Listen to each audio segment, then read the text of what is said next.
All right, Sangine Howard, LICSW, the floor is yours. Hi, ladies. I am Sanjane. I completed supervision about 2 years ago. Let me tell you. First of all, I am going to I'm not going to apologize for who I am because that's who I am. But if you're sensitive, I am not, you may want to disconnect because I am not the one who sugarcoats anything. If it stinks, it stinks. I'm not going to tell you I have there's an unpleasant odor. It stinks. That's first and foremost. So you might hear anything come out my mouth, but take it for what it is because as in social workers, guess what? We see people at their absolute worst. So you might as well desensitize yourself now. And if you don't have that ability, go ahead and just walk on out the door. Okay? There's a time and place for everything, and you're going to be dealing with everything. So I am a teacher's kid. My father's a retired educator. So the first question I like to ask to break the ice, and please talk to me because I'm not going to accept anything other. Who was your first client? Can anybody? Don't everybody just don't, jump out. Who's your first client? Is Who's it your, yourself? yeah, Krista, you're so kind. Absolutely. Your first client is yourself. And I know you guys have probably been out of grad school sooner, more recent than me. What did you notice about grad school? What did you really focus on? I can't hear anybody. Anybody else want to answer? Aisha? See, I call you out. Aisha Winston, what did you focus on in grad school? I said graduating. That's all? Well, no, and gaining experiences like in my field experience, I was able to work with different populations, so helping people overcome obstacles and things of that nature. Okay. What else sticks out to anybody else that you learned in grad school? Your first client is yourself. And when you were in grad school, what else did they teach you guys? Kenya, you didn't unmute it. What you got? Renita taught us how to take that test and pass it. That's what I remember. Oh, okay. Well, let me get y'all on something I had to learn through trial and error. When you're sitting in grad school and you're learning all of these different things about how to pass the test, did you ever learn that you had to see how you view things, your view, and how your view may affect those you serve? Yes, 100%. Right. And the reason I say that is because when you get prepared to take this clinical test, in the same way that you did with your LMSW test, you go by textbook. You don't bring in your values. And in a way, I would say you have to separate yourself. You have to separate yourself from your job, what you do every day, and think in a clinical from a clinical perspective. Don't sprinkle a little bit of Sanjane in there. Don't sprinkle a little of Sharnita, Aisha, Krista, Lindsay. Don't sprinkle any of that because it's going on theory. When your code of ethics, what is the thing it tells you? Number one is what? What is one of the most important things you pull out of your code of ethics? You got to talk to me because I'm not going to read all that.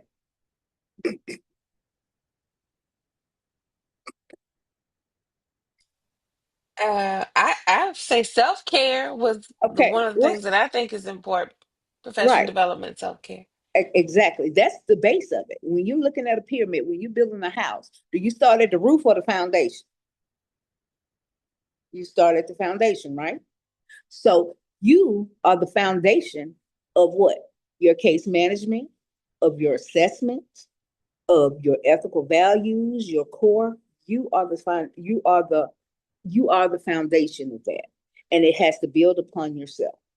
Now, when I graduated, and I'm gonna toot my own horn because my daddy told me only a poor dog won't wag his own tail. I had straight A's all the way through, nothing lower than a 95. When I graduated high school, I had a class of 522. I was number 12. Okay.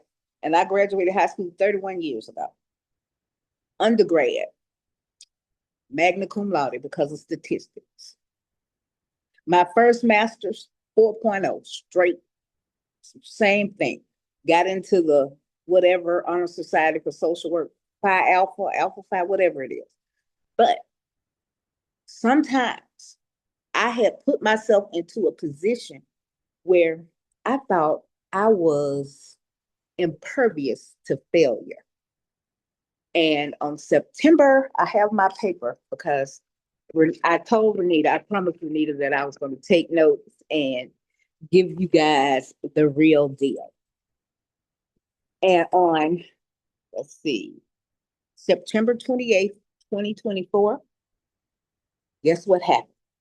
I did not meet the passing score required for the clinical examination.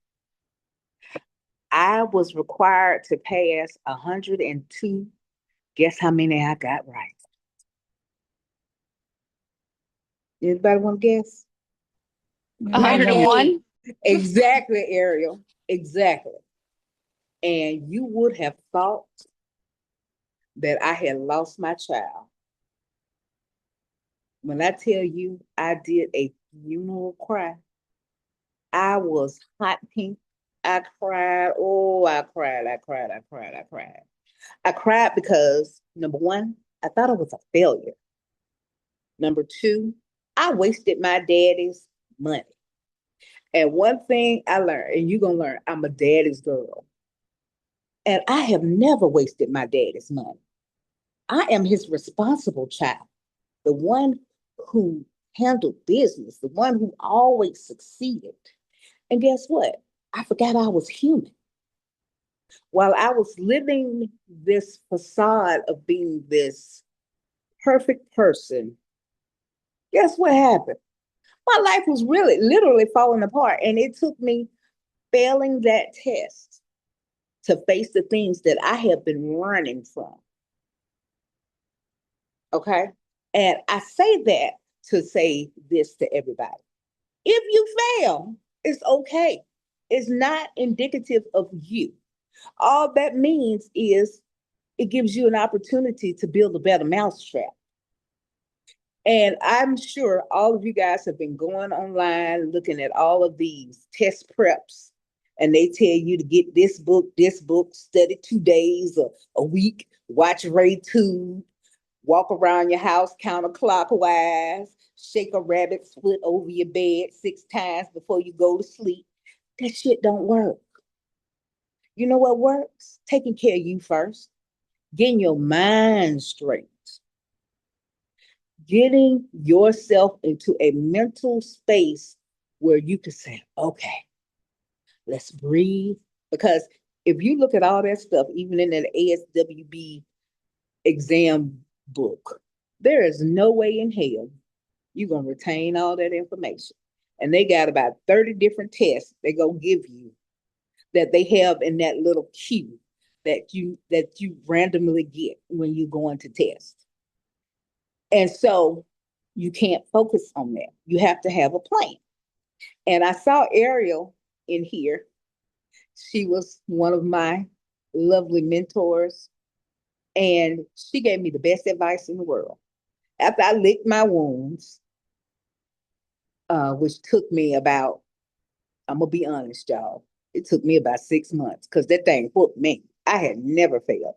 And it was so close. You ever been so close and everybody was like, go back, go back. But I knew if I went back the next day, I was going to lose it again.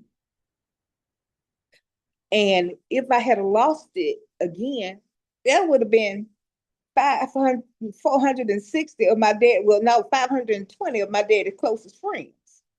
And I was not prepared to do that. So what I did was I took time to take care of myself. as they tell us as in our code of ethics, that I need to take care of me, clean up my own house, get some of the things out of myself out of the way. And that's what I did. I went and actually got me a full-time therapist, and I was honest with her. Instead of me going in there trying to provide therapy sessions, I had to tear down those walls, lay on that couch. She has a nice brown couch with light blue, like teal colored pillows. And I laid back there, I kicked off my shoes, and she laughed the whole time. But I was so serious. I told her everything that was on. I had to purge because I love the field of social work. And I want to be able to provide the absolute best for my clients. So in order to do that, I had to make sure that Sangine was okay. And I took that time to be selfish, and it was okay. Because when you're working, you got kids, you're doing this, you're doing that, and then you trying to sit in supervision, and you trying to figure out, you checking all these boxes, and you see everybody else coming in here, they passing, they showing their exam papers, and you like, man, I don't know if I can do that. And then I would be sitting in, and I would see, because I'm still on the little group chat, and I would see some people that, and I didn't think was sharp tools, passing. And I'm like, well, what the hell wrong with me? It was just wasn't my time. And when your time comes, it comes. But in order for your time to come, you got to do the hard work, like we tell our clients. You got to social work yourself. Stop laughing at me, Ari. But you have to social work yourself. Get real with yourself. Get down, muddy, dirty, deep, like we have our clients do. But if we're going to be honest, how many of us do that with ourselves? Can we honestly say we just sit in that mirror naked, without the girdle, without all the good stuff, without all the makeup, and just really look at ourselves? And you remember, anybody watched What's Love Got to Do with It? And Tina Turner, when she started chanting Nam Myoho Renge Kyo, she started looking at herself and started changing things within. And you saw how once she started changing things within, because you can't worry about anything outside of you. You have to be selfish, take care of you, and do what's best for you. Because again, if it's not good for you, you're not gonna be good for anybody else. And once I did that, I took time off. I didn't stress about that test. And then after I got over my depression, I sat down and I said, I'm gonna take this test. And I remember what Ariel told me, because when it comes to learning, I'm a very regimented person. I asked Ariel, well, what did you do? What did you use? Because I figured I'm smart. I can just study on my own. I didn't need any aid or anything. I was wrong. I did the Therapist Development Center. That program, now, it cost more than I wanted to pay, but I thought about what I'd spend on some sneakers and a handbag. And if I don't invest in me, who else gonna do it? So I did it. I swallowed my pride. I got over self. I studied it. It gave me a blueprint.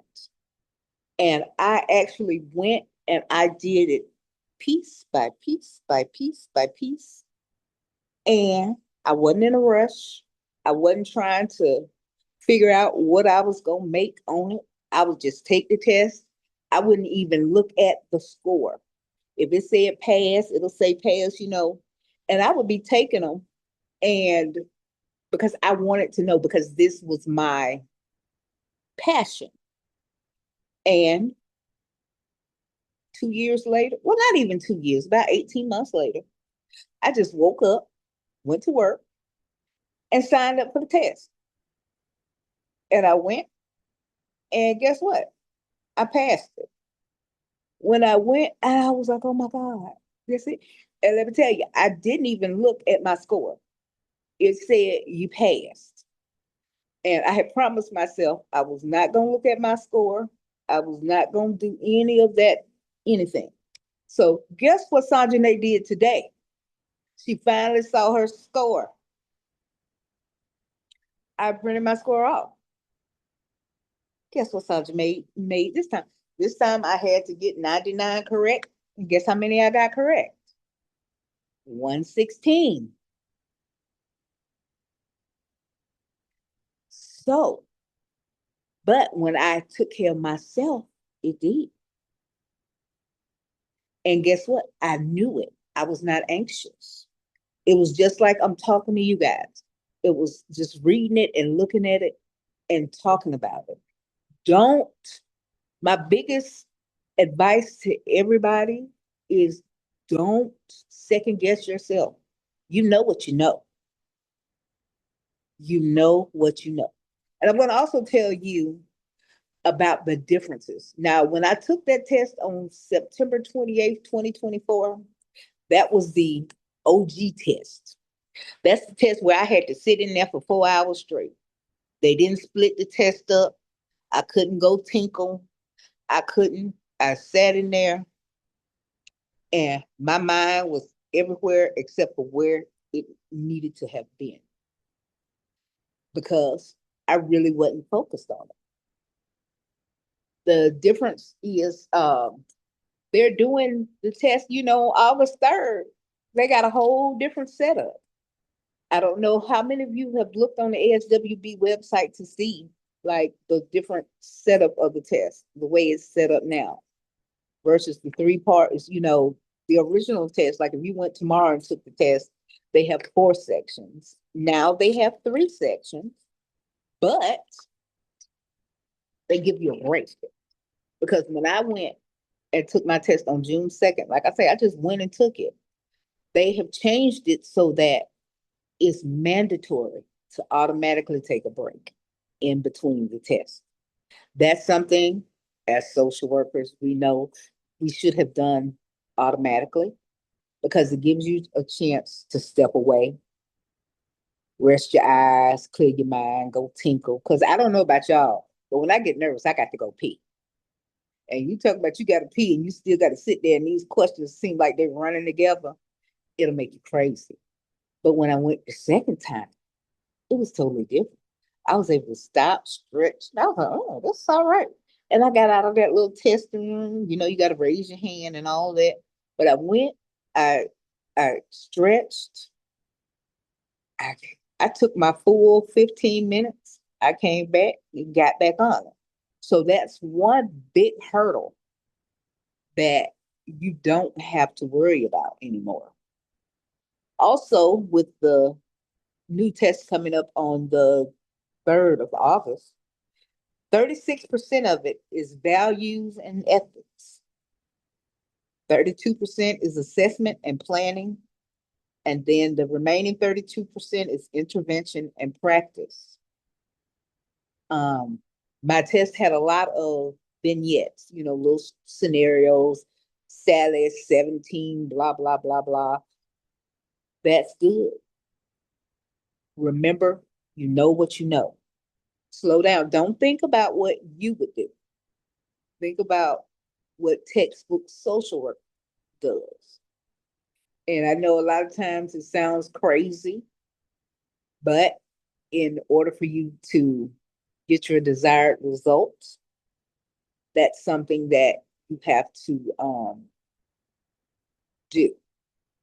Get you some sleep. Don't overstudy, because that's another thing I had a bad habit of doing. I wanted to learn everything. There's no way you're going to learn all this stuff. That takes years and years of practice and just doing the work, actually being in the field and doing it. As a student, if you do that, you're automatically setting yourself up for failure. And I did that. I made that mistake because my thing was, I'm just going to remember it all. There's no way. The test is not designed to do that.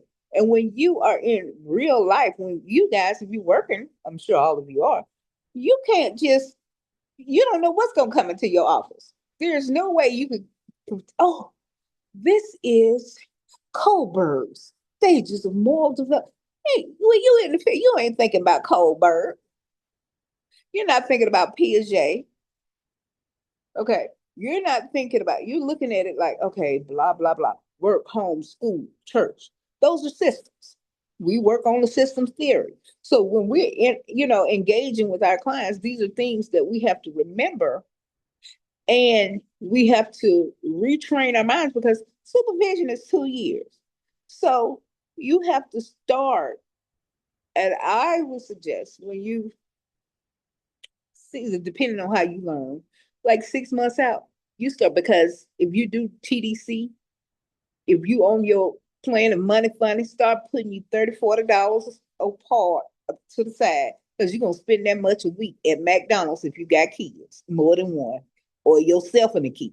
Start putting that to the side for your test fund, for your, and I say that, put that is for my, I would say my your tool belt.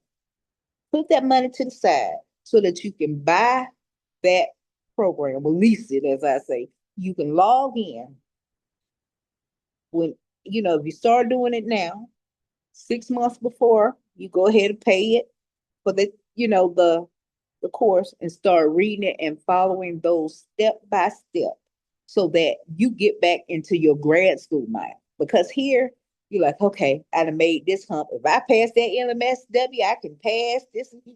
It don't work that way. And you be like, well, I know this because no, it's a whole bunch of stuff you're going to forget. But when you're doing this, it's like paying for summer school. And again, this is an investment in your life. This is an investment in your passion. You wouldn't, if you weren't really interested in it, I don't think you would waste an hour of your life every night, well, once a week, to sit here and do this. So invest in it. That's the first thing I want to tell you. But more importantly, before you go on this route, on this course, take care of you. Get your house in order. Things that have been nagging you that you have not addressed, go ahead and address it. Because guess what? I don't want you to have it fall on you like it hit me. But again, I needed that because that was my time. So it's almost like you ever read the story of the Ancient Mariner? When they shot that albatross and everybody who got on the boat, he had to tell him his story of woe. I'm telling my story of woe. This is what happened. Take care of you. If it's not self-care, what is it? Do you need to get a better schedule? Whatever it is in your life that you know is pulling you away, it don't even have to be fast, but a tug that's tugging you from it makes you want to stray off the path sometimes. Clear it up so that when you get on this track, you can focus, get her done, and give yourself grace. I had to learn the hard way. I don't know everything, especially when it comes to social work, but I thought I did.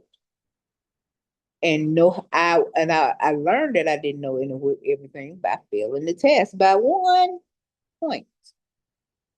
So we have to do it. So if somebody else passes, great. It doesn't mean that you are left out, Lamont. It's just not your time yet. Remember, Michael Jordan got cut from his high school basketball team. Remember, they didn't even let him get on the cover of Sports Illustrated when his team won the national championship back in 80-something. You know why? Because he was a freshman. But look at him now. You can't tell me can anybody tell me who played on the team with Michael Jordan when he was in college? Exactly. But you remember Mike, the one they left off that ain't on the ESPN cover, right? So look at it like this. Would you rather be on the cover of ESPN magazine, or would you rather be Mike? I'd rather be Mike too. Because the most people, the favorite people don't win. If we went biblical, when you talk about King David, when we talk about David wasn't the one they wanted. David had a bunch of fine grown brothers. David was the runt. But guess who became king? So look at that stumbling block as a blessing. It's a hard blessing now. It's very hard, but it is worth it. And I can't believe I'm actually able to sit here and talk about my failure so proudly when this is in complete contrast of who I am. Because I'm her, okay? I'm still her. Her got a few bruises, but that makes her better. because her can tell you about all sides of it now. So your journey takes on it takes you to different places. And that's where my journey took me. Does anybody have any questions for me? Don't just be sitting there. I like for people to engage. I didn't have any questions, but I just wanted to thank you for mentioning about self-care. Because I'm not, I've never been that girl, but I'm a planner to a fault. You And are so that girl because you're sitting in I'm this that forward. girl. But like I was scratching and surviving in grad school. So that's what my theory was, just to survive. But when I finished supervision, I see Shanae, I started and you were on your way out. But when I finished supervision in December, and I remember talking to Renita, and I was like, I'm gonna take this class in January. How's that possible? I'm gonna do this. And Renita was like, I heard her voice. She was like, "Really? Why don't you give yourself a break?" And I heard Renita, but I was like, "I ain't gonna get this done." But then I realized life happens, and I have to take care of myself. So I haven't taken it yet, but I had to find what time was the best for me, and so that's kind of what I've been doing. But to TDC, if you're a veteran, TDC is half off.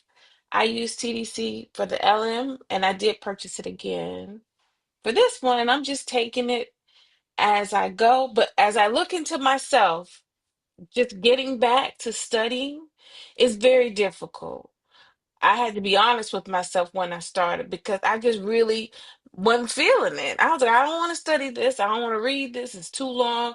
So you have to really get yourself in the mindset to actually do it and read the questions and pay attention and focus. So that's kind of where I am now. I'm in that process, but I had to be honest with myself and know that it is okay not to do things right away. And so I plan to take it. I'm gonna just take it after, to be honest, because I was like, it's less questions. And as I look at me, I said, I'm gonna get me some accommodations. It's okay. I'm gonna give you some accommodations and I'm gonna just take it after and do what's best for me and not feed into it. Because I was on the internet and people started to make me nervous because they were like, you need to take it now, it's gonna be harder after. And then I said I had to do what I did the first time, cut out all that noise. And that's what I did the first time because it was starting to bother me, and not research and read and see who passed. So that's kind of been my plan moving forward. Exactly. Take care of you. And if you don't, you will not. If you don't take care of you, because like you said, you're your first client. If you don't take care of your first client, it ain't gonna matter. If you don't build that foundation up for your first client, guess what? Even if you pass, are you gonna truly be 100% there and present? Or are you just able to call off some stuff? Because when you're connecting with your clients, you want I prefer a genuine connection. But hey, it's whatever floats your boat because everybody's different. But again, this is my passion. So this is something that I took to heart and I regrouped and did what I absolutely had to do. And looking back, I am so glad that I failed because it made me a better person. Even Rocky Balboa lost his first fight against Apollo Creed. He had to win it in round 2. So, you do what you need to do, but give yourself grace. Don't get yourself so caught up because I know when you see everybody pass you and you want to get that t-shirt. I got that LCSW t-shirt. Guess how many times I wore it? Once. And now I got a Clorox stain. So, I mean, that lets you know shit happens, even when you get the t-shirt. Okay? So you can laugh about it. Don't stress. Take your break. Whenever you go in there, and I'm gonna tell you another piece of advice, and everybody says, don't tell nobody when you're gonna go take that test, because that's gonna add added stress to you. Now, if you need that type of support where you need somebody to tell you, I'm going to take it, and you need that support and that circle, then you do that if that's what's good for you. I didn't need that because that was more pressure. I didn't need that. I'm a one-man band, so I didn't need that because that was going to be something like, oh, these are more people dependent on me. You see what I'm saying? They're looking for me to take charge. So no, I didn't. I just went to work and I said, hey, I'll be back. And I went to take the test. I passed and came back to work. And my coworker was like, girl, where you? No, I went and took the test. She said, well, here you go. They say I passed. It'll come in the mail whenever. Because I work for public health. So when I got my license in the mail, you have to sit it in your office, up on your wall. And so it was like, well, what did you make? Don't know. So today, when I printed it off, I said, oh, yeah, look, this is what I made. And I'm the only one in my building. Well, in my department, I'm the only one. I made the newsletter. Wow. But that's what I did. So don't put yourself up. If you don't need to tell anybody, because if you don't need that added pressure, do not do that. That's the first thing I'm gonna take your time. If you do the therapist development center, don't try to be a Rome in a day. Just chunk it out. Take on sections. And they have different pre-tests. And wherever you scored the lowest at, just focus on working on that, working on everything incrementally. And they give you a calendar, a study guide on how to study things. And when I looked at the test, I saw it in a different light. It made sense. It clicked. It was like, you know how you were when you were halfway through grad school? You was like, oh, I remember that. This is that. It retrains you. It gets you back into the clinical mindset. And I know you think, well, I'm in a clinical setting all the time. Yeah, but it's not like the test setting. Because with the test, those questions are developed by theorists and they're just submitted in. It's not stuff that, field people are doing, people that work in the field every day. So those are things that we have to look at. So invest in yourself if that's something you need. If TDC is not for you, find something else that is for you. But if you fail, try again. Another good thing about TDC is if you fail, you contact them, they go give you some extra stuff and extend your time because they're saying, wait a minute, my product ain't right. And that will give you extra supports. And they have these coaches that are attached to the program. And I never even used the coach. I just sat there and listened to the lectures and I would do the little tests and I would take a break. And I just did a little bit at a time and it really helped me. So, but the biggest thing is, I'm not going to tell you, oh, I got 35 true or false answers. I had multiple choice. No, because guess what? My test is not going to be your test. And it was so much crap on that test, I can't remember all that stuff. So I'm not going to tell you, oh, do this, because again, it's not going to work. I'm going to be honest with you. What's going to work is getting yourself together first, mentally, physically, financially, whatever you need to do. Then, if you can, come up with a plan on how you can study, know what your weak points are, and when you get into your study groove, focus on doing that. Focus on knowing the core basics of it, and you'll make it. And if you don't make it, guess what? Try again. That's what I had to do. It's okay. Sangine, I had a question. Mm-hmm. You said they didn't give you a paper. How do you know you passed? Does it come on the It's, screen? yes, it's on the screen. Now, if you're here in Montgomery, because I took my test in Montgomery, that the lady at Pearson said they stopped giving out the paper. And I know why. And that's another part of the change in the test.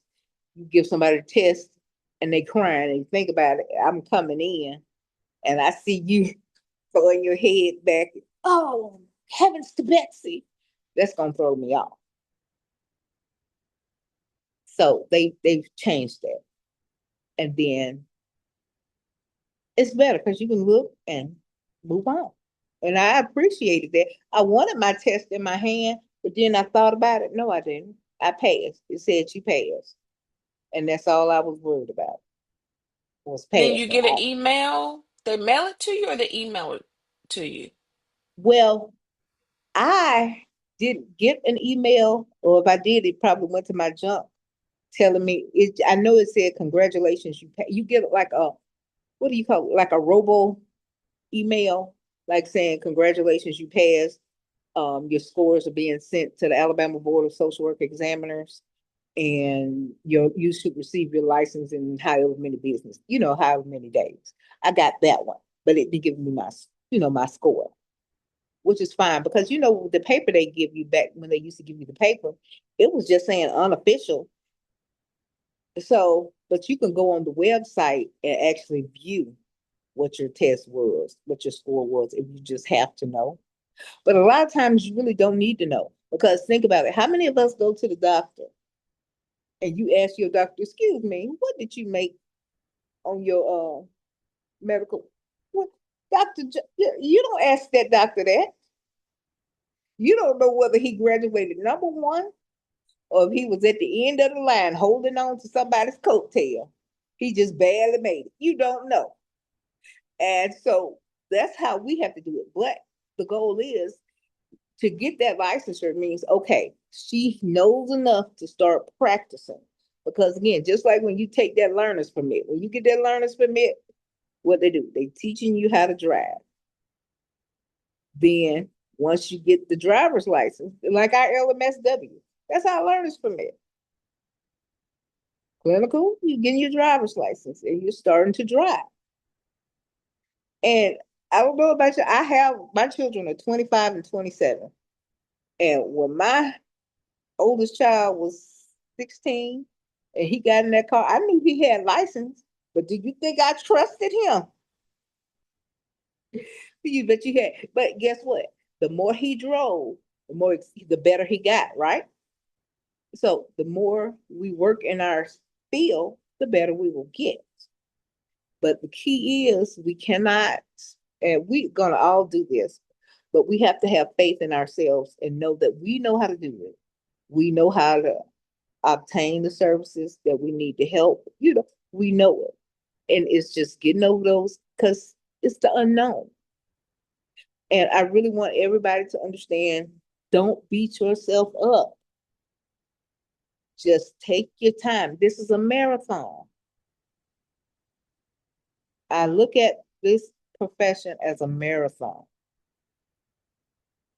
Yeah, you can go fast, but are you going to really get everything you need by going fast and cramming?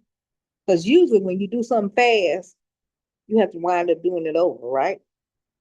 Remember when you little, if your parents, you tell, slow down, you're going to make a mistake.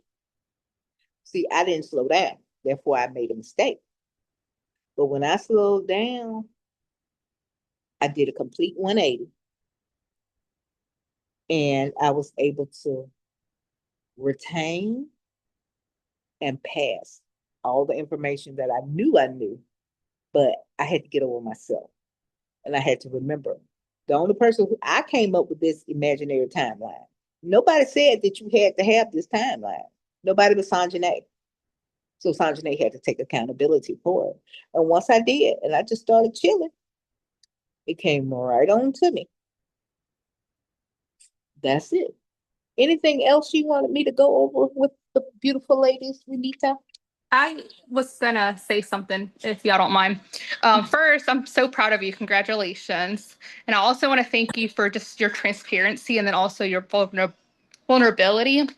Um, Especially the therapy portion of it. I just started therapy, not because of testing or anything like that, but the fact that you brought that up specifically because of the testing and all that stuff, that's not even a thought that I have even had to talk to my therapist about. I took my exam last year.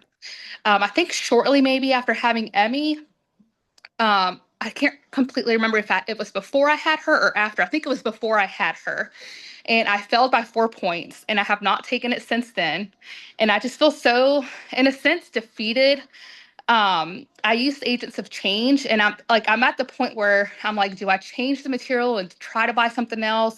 But Renita had mentioned, that I'm so close that it's not the material itself, it's just knowing how to take the exam, and and I get it. Like I think at this point it'd be wasting money. Not that I'm not, if I need to buy something else, whatever's going to help me, I'm open to it. But the fact that you talked about going to therapy specifically to kind of help with what's going on in your personal life and all that stuff, like I hadn't even thought about even talking to my therapist about prepping for the exam, because I do want to take it this year if all possible. But I obviously first want to work on what I have going on just personally and stuff like that. So just thank you for that, because that was a good reminder, and it was something that I had not even thought about. Um, and if I take it this year, great. And if I decide to just wait, I'm also open to that. I no longer have a timeline for myself. I'm just kind of open to it. Just don't want to keep wasting money on taking something if I'm not mentally ready. Um, what would be, I know you've already given a bunch of advices and stuff like that, but what would be something else that was helpful for you as far as the exam itself or the material itself? Like, I know when I took the exam, I had a lot of like first, next, best, most type of questions.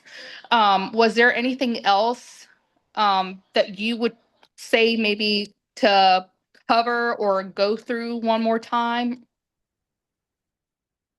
Again, it depends on your test. Of course, all of the tests have the best, the most, the first. But the key is slowing your mind down enough and remembering the helping process. Engage, that's the first thing you do. And what I did for myself was like, how would I go about working with a client? Well, the first thing I do is engage. Hey, my name is Sangine Howard. How you doing? Blah, blah, blah.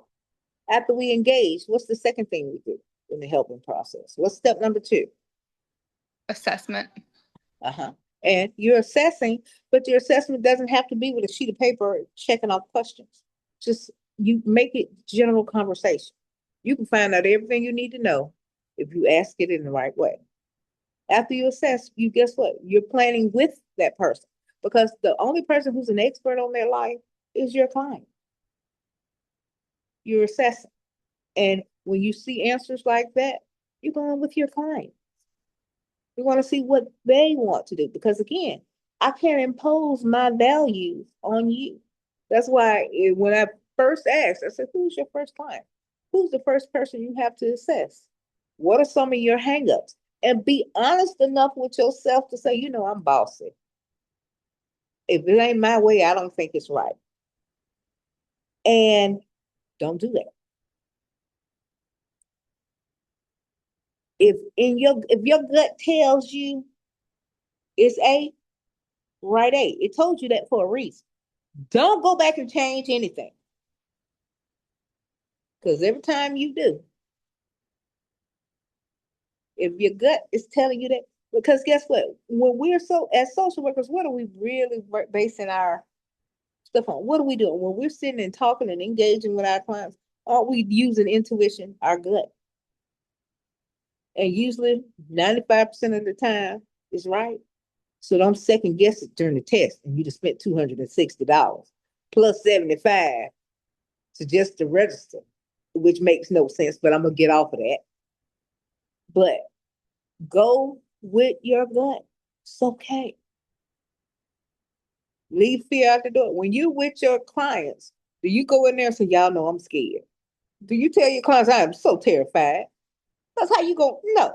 So you have to take that test with that same mentality. I'm gonna go in here and pretend like I know what the hell I'm doing. Because you do know. And with your clients, you got to convince your client to trust me with your life. If you go in there slow and, they're like, man, this one, can I get somebody else? They're going to be requesting a new worker. So if you know that, because if you went in, that's like if you went in to have a baby And that man stood and the obstetrician in there shaking. I've never caught a baby. You're like, you know what? This ain't the place for me. Or you got a nurse. This is my first time giving a shot. That lady don't tell you that. She'll tell you afterward, you know, you were my first stick. You have to take on that same persona. Think about it. That's who you are. You can do it. And again, you get off track, that's fine. Because if you fail, you're going to feel all those emotions. I'm not smart enough. I ain't. No, it's not that you weren't smart enough. It just wasn't your time. Now you know you need to go back and build a better mousetrap. At that point, you can look at your unofficial score and see where you went wrong and see what areas that you need to improve on. That'll help you with focusing on what you need to go and do.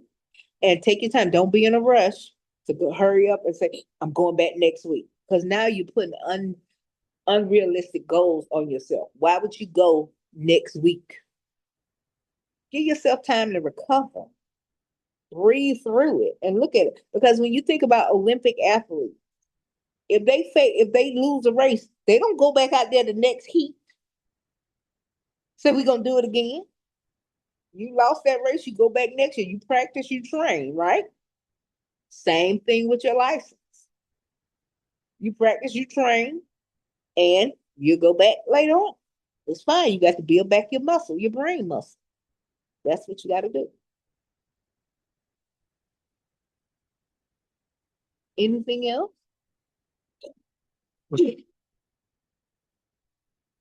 Don't be shy, lady. Latasha, anything going on? When you real quiet, I'm gonna call you out. No, not at the moment. I'm just listening. How long have you been in supervision? For a while. I'll be done in November. Okay, so what are you doing now? As in, Like your test prep, or you not? You just no, I have not. No, I don't. I have not looked at any material to study yet. I'm waiting for that. I'm not gonna stress myself out right now over that. As I get closer, I'll decide when I'm going to start studying and take the exam. But I like to come on here to listen to others because I was one with my LMSW that it took me multiple times to pass it. So I like to I definitely wanted to come on here when you when I saw that it took you two times before passing. So I want to hear your experience. yeah. I But yeah, failed. Yeah, go ahead. yeah. My second time, I passed. Yes. So yeah. So that's the only reason I'm on here, just to hear your experience. I don't want to look at no study material right now. I'm just trying to get past supervision first. So yeah. Mhm. But now you know supervision is the easy part. It has been for me, but I'm getting there, you know. I So had a lot going on. that means we got to clear out our closet. That's true. That's true. We got to Hmm. clear it out. I do want to Okay. say how proud I am of Latasha as she's getting closer to ending. She's been more talkative, more visible, and Mm-hmm. you can just see it's almost like, and I see this, and I see it with all of you guys. It's like the last year and a half, and then all of a sudden you break free.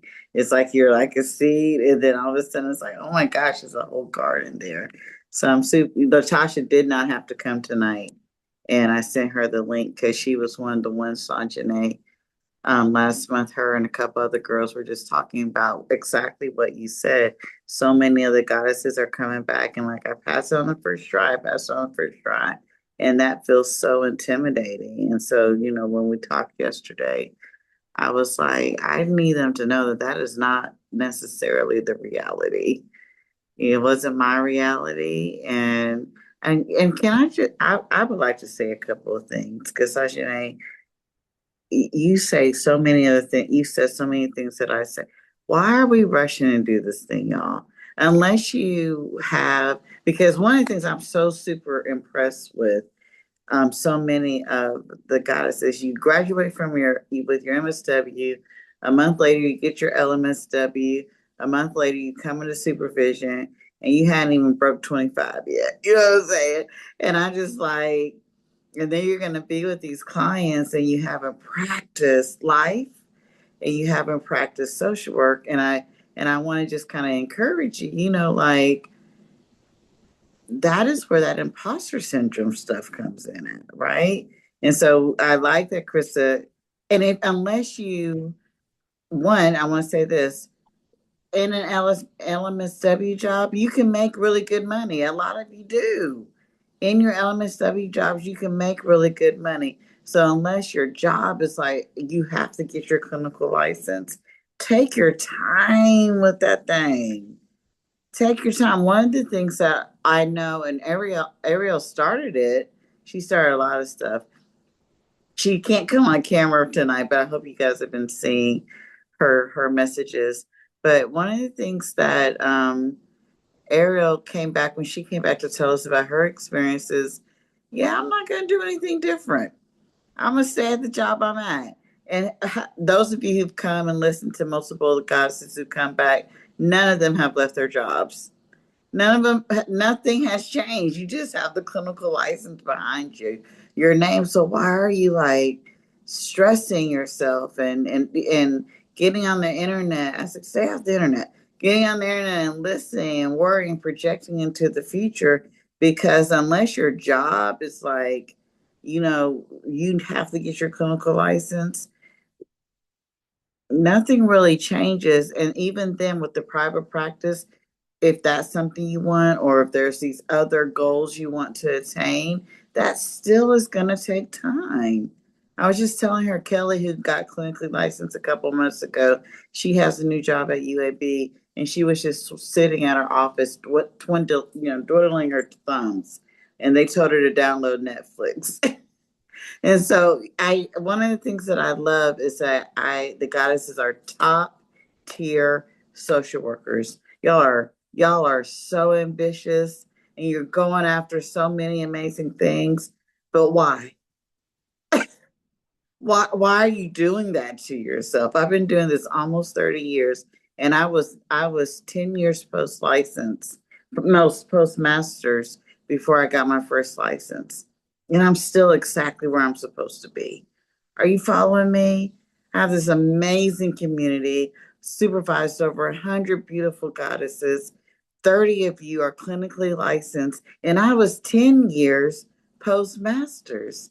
So there's wherever you're supposed to be, you're going to be. So you can take your time and not do this to your body, your soul, and your mind. And not to the detriment physically, first of all, emotionally, psychologically, spiritually, but also to the detriment of your family, trying to be overly ambitious to your children, to your partners. Take your time with this thing. Social work ain't going nowhere. They're going to always be sick people, and you're going to always have a job. So there's no rush in this, y'all.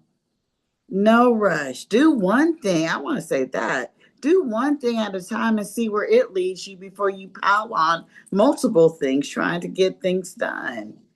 You hadn't even seen where the clinical is going to get you before you go do the other thing, just because.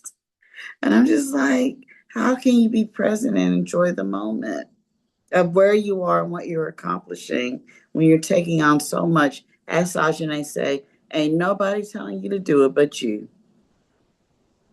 Ain't nobody said, putting a gun to your head and say, you got to do this thing. You're the only one putting that kind of pressure on yourself. And I want to say, to your detriment. And Sangine knows what I'm talking about. She didn't put that out there, but you stressing yourself out, and that is unnecessary. You're going to get to exactly where you're supposed to be when you're supposed to be there. I want to say one little last thing.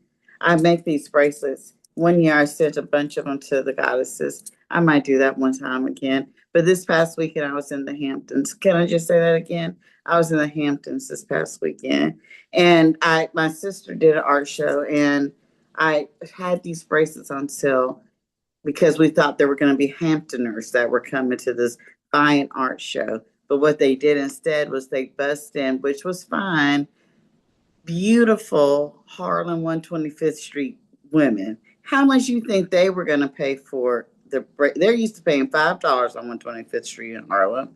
You come to a fine art show, they might be $35.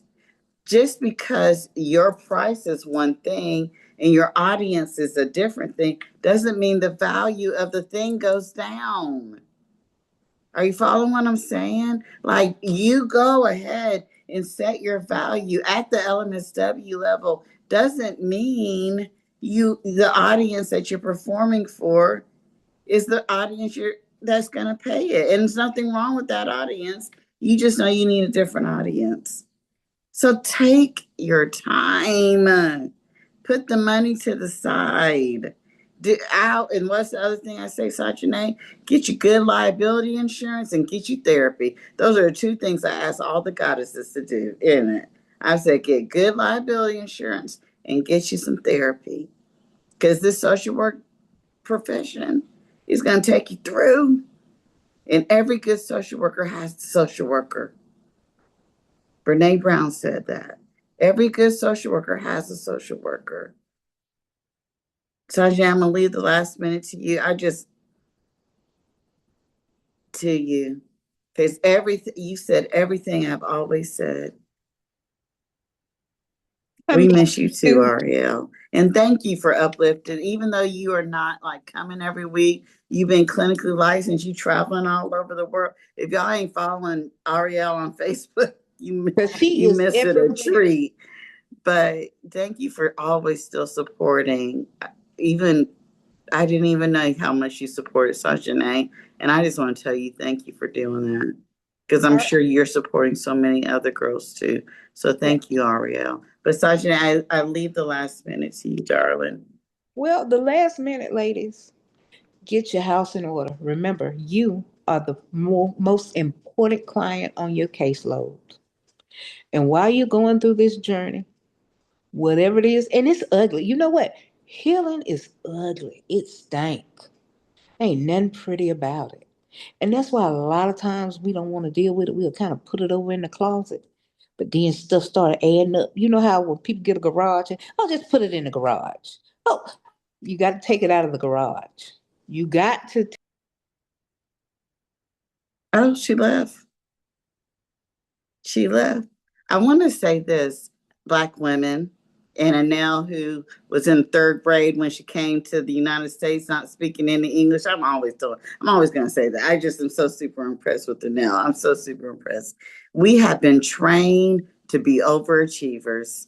And I want to say we in our soft girl era. Invite yourself to your soft girl era because they need you more than you need them. Y'all are licensed social workers. They need you more than you need them. So invite yourself to your soft girl era, okay? Because we owe that to our ancestors. We owe that to, okay, she's back. We're going to let her take her minute. I'm sorry, my brother was Colin. I don't Go know how ahead he and got say it. But yeah, say your last name. clear out your closets, the garage, wherever up under the bed, wherever you're hiding it. Look at it. It's difficult. But you are your most valuable client. You're the most important client that you have. Once you take care of that, whatever it is, whatever aspect in your life it is, go ahead and slay that dragon first because you're gonna be able to diagnose people. And we don't need people who need a diagnosis to diagnose because you might be trying to give me some of your attributes and I ain't got. So do the hard work while you're going through supervision. With this hour, that's another thing I really liked about supervision. Oh Lord, I need to change my mirror. What I loved about supervision was the fact that I could talk to everybody in there. It was a way to decompress whether it was with clients, whether it was personal, again, supervision, you can't get too deep, but that goes back to getting you a therapist, because supervision is kind of like professional therapy. But guess what? You need mainstream therapy as well, traditional therapy, to help you get right. If everybody's working, see, it's worth it. Get it together, breathe through it, and you're gonna make it. And remember, everybody has their own timeline. My timeline is not yours, and yours is not mine. Just like with studying, same principle. But we got this, and we need more, because as you can see, our society has gone to hell.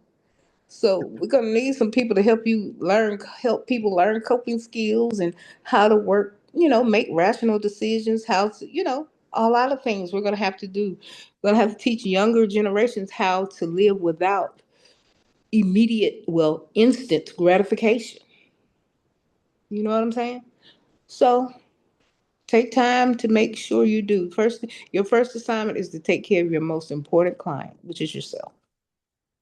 And everything else will fall into line. It really will. Sanjay, thank you for coming back. I'm so grateful. I'm Yeah, so and invite grateful. me back sometimes. Yeah, oh, yes, darling. And now, thank you for coming back. Krista, thank you for coming back. Ariel, thank you for coming back. I just love seeing Goddess alumni. Y'all, we have our alumni group that will be starting next month. So make sure you look out for that email as well, okay? All right, loves. I'm so proud of all of you. We're going to get through this and do it. We are all going to be clinically licensed, but not Yes, to the we are. detriment of our health. All right? Exactly. Not to the detriment of our health. I love you all, and I hope you know that. Even you, Lindsay, even though I just met you, I love you too, girl. I love you all, and I hope y'all know this. All of this is nothing but love. Nothing but love. And I'll talk to some of you next week. I love you, Sharnita. All right, bye, y'all. All right. Bye, ladies. Thanks for having me. Thank you, Sanjane. Bye, y'all. Bye bye.